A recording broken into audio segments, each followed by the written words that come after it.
Hey, come sit by the fireside with the fellas. I'll tell you a story about how one raw chicken ruined 34 relationships. It was a sunny evening, just after midnight, when 7-year-old Jody and the family pulled up at the annual Coyote family gathering. I want to say this was no ordinary family gathering. Tragically, for us, this insanity was just another year with the Coyote family. Well, we're not werewolves, but that's not the point. We all said a silent prayer in vain, knowing there was not enough defooted rabbits in the world to protect us from what waited inside Aunt Brenda's house. Crossing the welcome mat, my insides gurgled forebodingly, and this time it had nothing to do with the 73 God-fearing dolls that I banged you whenever you walked into the room. It was Aunt Brenda's addiction. It terrorized the family for years, causing several arguments ranging from passive aggression at a christening to a tuka stabbing at a Texas roadhouse. All of this culminated in a decade's worth of conflict, resulting in the acquisition of several toupees and at least one medical alert necklace. Despite the tensions, no one ever confronted Aunt Brenda directly, and while she pretends that everything is peachy, I know she secretly bottles the thrill of tormenting the clan year after wretched year. I was hoping this time she would just skip the dinner portion altogether, but the gods of luck have never smiled upon me. I ditched my jacket and said my hellos before all chances of a peaceful evening evaporated. Feeling a pinch of hunger, I began scouring the place for something to devour. In the center of the acceptable, if appetizing arrangement at the potluck table sat an abomination fit for the singular purpose of chemically eviscerating your enemies. Egg and herring salad sandwiches on cinnamon bread, which she called Eggy Delights. They sat in an enclosed tray guarded by what I can only describe as cowboys who know they have yeed their last haw. Clearly, no one in their right mind would ever create this and expect others to eat it, but I assure you, Brenda is a few marbles short of a countertop.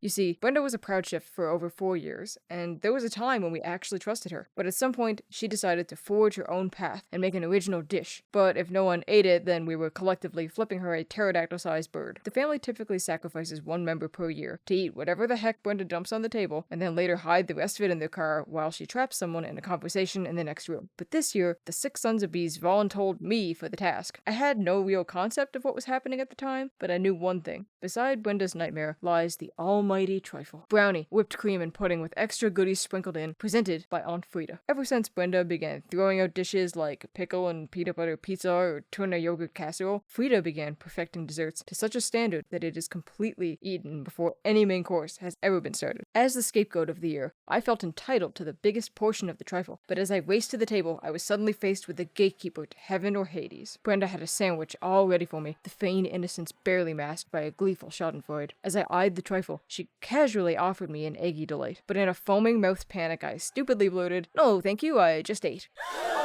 I immediately realized what I had done, and unfortunately, so did Brenda, who snidely tittered, "Aw, no room for trifle then," and walked away, the winner of round 1. I sat down at the table, a dunce-capped failure, plotting a scheme to somehow sneak a trifle slice when no one is looking. All of a sudden, that all-too-familiar feeling of doom overwhelmed me, and I knew I was about to vomit. I later learned that apparently, when you're cutting up raw chicken, you can't just have a little taste just because you're hungry. My legs became as gelatinous as the sour cream squelching between the cinnamon buns. As the illness overwhelms me, I double over, knowing I'd never make it upstairs to the bathroom in time. Where to regurgitate? I can't just puke in the alabaster carpet. What if it stains permanently? I can't spew in my hands, I'm not an animal. I had 3 realistic options. The egg corral, the trifle bowl, or my cousin's bassinet. I can't upchuck in the egg corral. That would clearly look like a targeted attack. But if I revisit breakfast into the trifle bowl, I'll face immediate consequences. Maybe if I use the egg bowl, it'll traumatize Brenda so badly that she will stop channeling Satan, but I couldn't risk inflicting the wrath of such a twisted mind. It all happened so fast. Onlookers cried out like it was the second coming of Pompeii as my guts staged a full-scale mutiny. I blew chunks all into the trifle bowl, betraying my kin and sealing my fate. In the aftermath, amid the concerned relatives asking about my well-being, Brenda snickers, "Why didn't you use the garbage?"